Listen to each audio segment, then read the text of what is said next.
bem-vindo ao Ludo Alfabetização, o nosso canal de discussão sobre o mundo da alfabetização. Hoje já é o podcast, este já é o podcast número 12. Meu Deus, parece que foi ontem quando a gente... Eu nem lembro a primeira temática, viu, do nosso podcast. Não lembro se eu lembrar até o começo, né? Mas tá aqui na nossa playlist, né? Vocês podem fazer um Ludo Alfabetização Flix, né? Maratonar. Nossos episódios são assim mesmo, curtinhos, entre 15. Eu acho que o nosso podcast mais longo chega perto de 20 minutos. Nem ultrapassa. A gente vai na fonte, a gente vai na teoria, né? E traz uma síntese do que é essencial para um vídeo, por exemplo, né? Para um podcast, por exemplo. E hoje a gente vai discutir sobre uma diretriz oficial, que hoje é a diretriz oficial mais importante do país, voltada para todas as temáticas, né? Mas o nosso foco aqui para a alfabetização, que é ela, a BNCC, é o nosso tema de hoje. O que a BNCC diz sobre a alfabetização, o que a BNCC recomenda. Primeira coisa, Aline, a BNCC diz que o professor tem que usar determinado método, vocês têm que usar um método global. A BNCC diz isso? A BNCC ela não deixa claro, não evidencia a abordagem que o professor deve utilizar.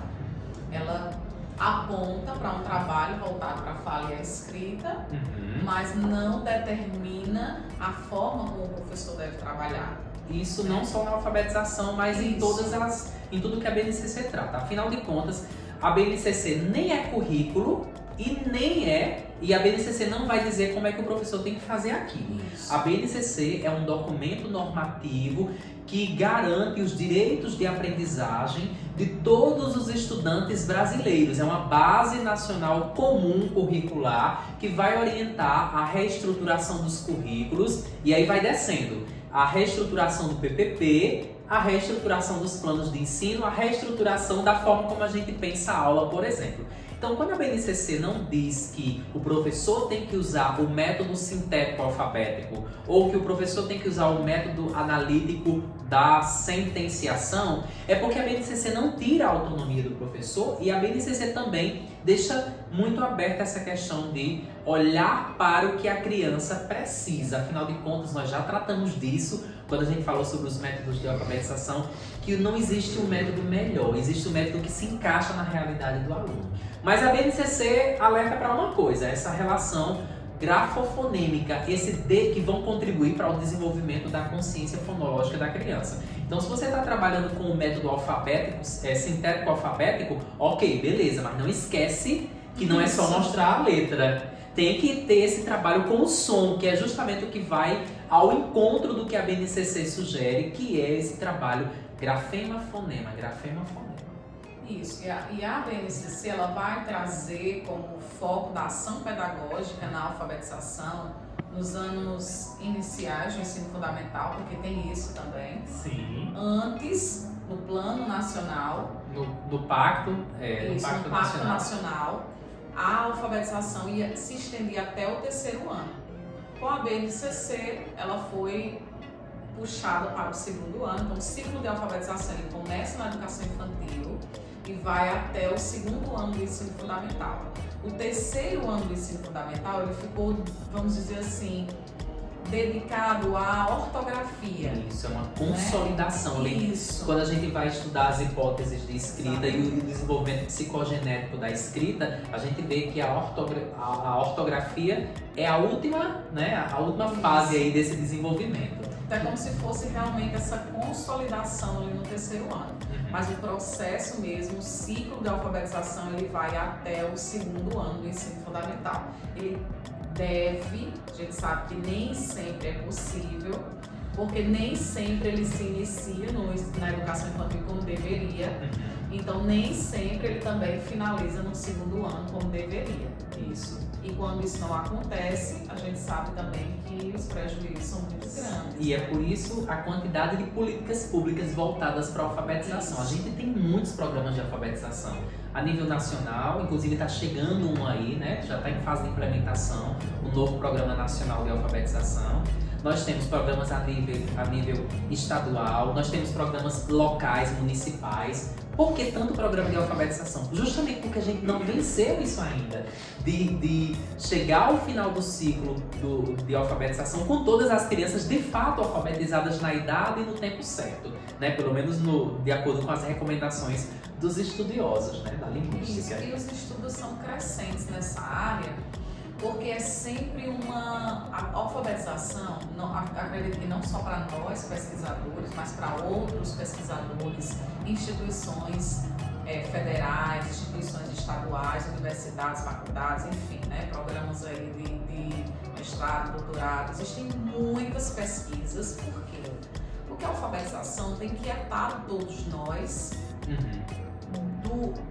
quando nós partimos do princípio de que ela não dá, mesmo com todos esses avanços nos estudos, ela não consegue dar o resultado que se espera muitas vezes, parte aquela dúvida: o que falta? O que está acontecendo na prática que as crianças, uma boa parte das crianças, inclusive a taxa de analfabetismo, ela é crescente, né?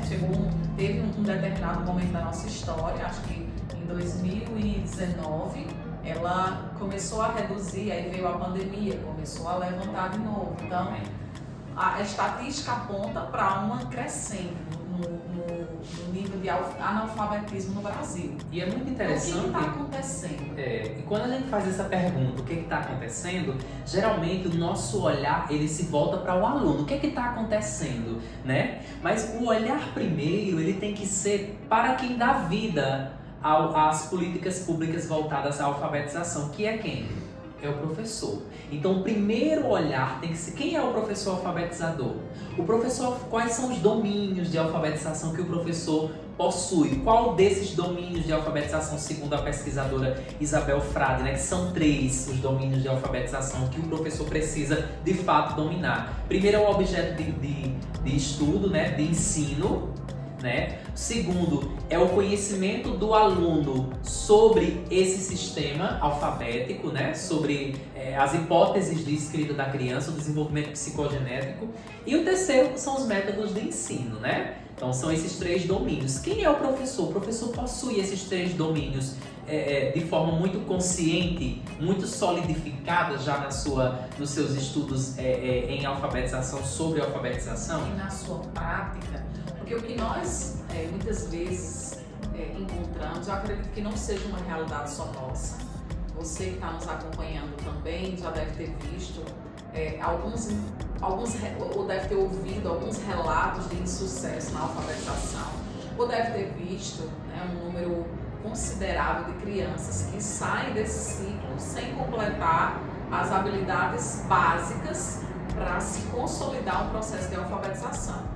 Então, o olhar para esses professores é esse olhar de inquietação: o que está faltando? Porque muitas vezes a gente até tem a posse, tem o domínio da teoria, mas na aplicação prática falta alguma coisa que existe um elemento oculto que eu acredito que inquieta todos os pesquisadores, inquieta, por exemplo, essa equipe de especialistas que monta uma base nacional comum curricular que muitas vezes não é aplicada, inquieta esses especialistas que constroem esses programas, esses inúmeros programas no Brasil, para tentar vencer o analfabetismo ou até mesmo tentar colaborar com esse processo. E, sabe? Então, assim, por que a gente tomou essa decisão hoje de falar para vocês um pouco sobre a BNCC? Porque nós acreditamos que, por ser um documento nacional, uma diretriz oficial, um documento normativo que vai dar justamente esse aporte teórico, esse aporte instrumental para esses professores alfabetizadores. Elaborado, né, com o apoio de especialistas na área, logo especialistas que foram buscar na teoria, né, o que era mais adequado para este momento, né, para esta conjuntura atual. Atual nem tanto, né, porque foi produzida foi finalizada em 2017/2018. Um documento que, como todos os outros, tem suas falhas, mas também tem muita coisa que pode ser bem aproveitado Sim. no processo de alfabetização. Ele traz habilidades e competências que o professor pode estar utilizando na sua prática, que o professor pode não, que o professor deve, Sim. porque é um documento nacional normativo. No que diz E respeito que à não fala alfabetização. só sobre a alfabetização, né? Ele fala sobre toda a educação, toda a básica. Toda a educação básica, da educação infantil ao ensino médio, né? E aí, Aline, a BNCC traz, voltada para a alfabetização, traz muitas pautas interessantes. Uma delas é chamar a atenção para a complexidade que existe no processo de alfabetização mesmo. Um exemplo, ela traz inclusive um exemplo, né? Essa relação, entender que no português brasileiro não há uma relação biunívoca. O que é relação biunívoca? É a relação direta, grafema-fonema, som e letra, som e representação gráfica. Não há no português brasileiro. Inclusive nós temos poucas letras, P, B, T, D, F, V, K. Não, né? Segundo a BNCC, esses são os grafemas que realmente têm uma correspondência direta, mas a maioria não há. Por exemplo, o som S, ele pode ser S, pode ser C cedilha, ele pode ser dois S, ele pode ser uma infinidade, pode ser X, né? Pode ser uma infinidade de representações, né? Então, a BNCC vai chamando na alfabetização, vai chamando a atenção de alguns pontos de atenção ali na alfabetização, no processo de alfabetização. Justamente porque o professor precisa se aprofundar nisso, porque é aqui a essência do trabalho com a relação grafema-fonema. Aponta também para a necessidade de uma continuidade no processo de desenvolvimento da linguagem oral e escrita, que já vem lá da educação infantil. Então é necessário, segundo a BNCC, dar essa continuidade no primeiro e no segundo ano do ensino fundamental para que esse processo se consolide. Se deixar o processo somente a cargo do professor alfabetizador lá do primeiro ano do ensino fundamental e do professor do segundo ano do ensino fundamental, a gente já sabe que os resultados acabam não acontecendo como deveriam. Perfeito. Uma outra questão que a BNCC aponta, que ela justamente nesse reconhecimento das especificidades do processo, da complexidade do processo, ele vai trazer duas linhas de frente, duas linhas de estudo, duas linhas que norteiam esse trabalho, que é a centralidade do texto e as práticas sociais, né? As práticas, os contextos de uso. Detalhe, Violine, esse texto muito autêntico. O que é um texto autêntico? São textos que brotam, que emergem das práticas sociais. Não é aquele texto forjado para trabalhar o A, para trabalhar o som do Z. Como eram aquelas frases? Ivo viu a uva. Não é esse tipo de construção que a BNCC sugere. Lambeu a lua. Isso, são cantigas, são parlendas, são textos que fazem parte do universo, textos, né, reais. Isso. Inclusive, é outro fator que a BNCC vai trazer, que é as práticas de multiletramento. Trazer para o processo de alfabetização textos multissemióticos, multimodais, para utilizar, para não ser somente aquele único formato de imagem estática, mas trazer todo aquele aporte visual, auditivo, e toda essa construção ali em movimento para a sala de aula. Você estava falando dos dois objetos, né, de interesse, que é o texto e aí o outro... Primeiro, a centralidade, que são tantas coisas, né? Primeiro, a centralidade do texto e as práticas sociais de uso da escrita, e depois práticas de o planejamento voltado para o sistema de escrita alfabética. Exatamente. Perfeito. E aí tem toda essa relação, como a gente já colocou, com as práticas de multiletramentos. A BNCC vai apontar também para essa, como o Daniel falou, essa utilização de textos reais. Pegar um texto que tem um contexto, que tem uma situação de uso, e não somente que tem uma situação de uso no mundo, mas que tem uma situação de uso na vida daquela criança. No mundo da criança. No mundo da criança. Isso, perfeito. A grande mensagem deste podcast, né, que a gente traz aí o que dizer a mais sobre a BNCC, a grande mensagem é a seguinte: às vezes nós estamos muito perdidos por onde começar, porque a alfabetização é uma ciência, é um mundo. Começa pela BNCC, que é a diretriz oficial, que orienta, que sugere, que apresenta quais são as habilidades, as competências, os direitos de aprendizagem dos estudantes. Então começa pela BNCC.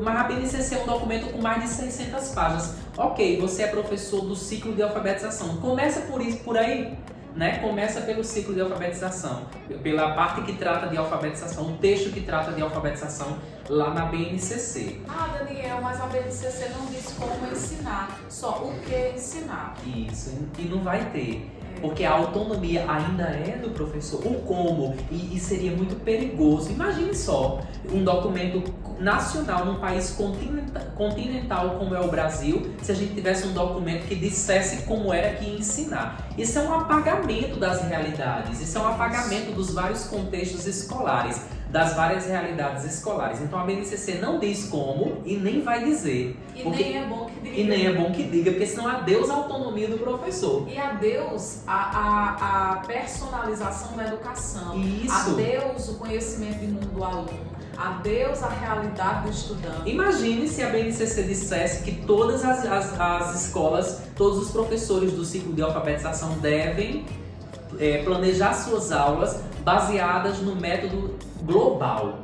Imagina, gente, imagina se isso é muito perigoso, se a criança ainda não se na minha realidade o método global não se encaixa, entende? Então, a BNCC não é currículo, a BNCC orienta a reestruturação dos currículos. E nós, com este podcast, orientamos você a começar pela BNCC, o seu processo aí de leituras na alfabetização. Porque a partir do que você está vendo lá de conceito novo, aí você vai para as teorias. Ah, falou que grafema, anota no caderninho, depois vai estudar grafema. Falou aqui relação biunívoca, anota no caderninho, que lá tem a essência da alfabetização. Tá bom? Gente, este é o canal do Alfabetização e esse foi o podcast número 12.